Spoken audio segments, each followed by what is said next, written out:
Balik tayo dun sa kwento ko doon sa kuya ko na dinapangan ng sigbin. Tapos nabuhay pa rin siya. So, nagkaroon pa rin siya ng asawa at nagkaroon siya ng, hindi ako nagkakamali, 4 yung naging anak ng kuya ko. So, nung lumipat na po, balik uli kami ng Mindoro, dyan sa Ordovilla naman, hindi na po San Gabriel.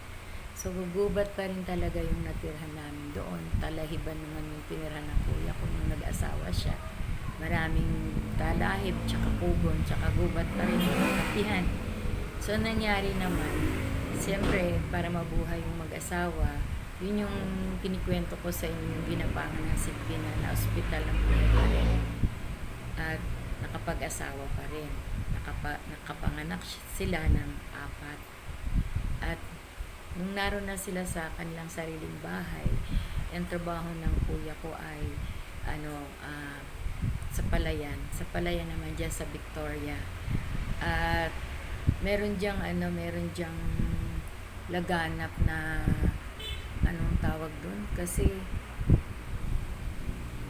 ang kinamatay ng kuya ko schistomiasis, yung snail fever disease.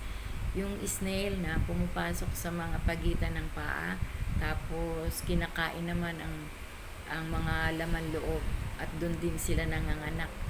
So yung kuya ko medyo bata-bata pa siya nung namatay, mga 28 to 29 years old. So yun po yung nangyari sa kanyang pagtatalok.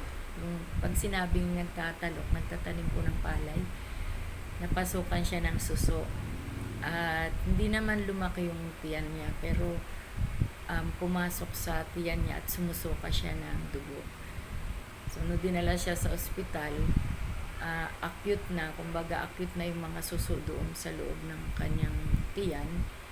Hindi ko alam kung saan nag-i-stay yan, basta sa tiyan At suka ng dugo yung kuya ko. Sabi niya ayaw pa niyang mamatay.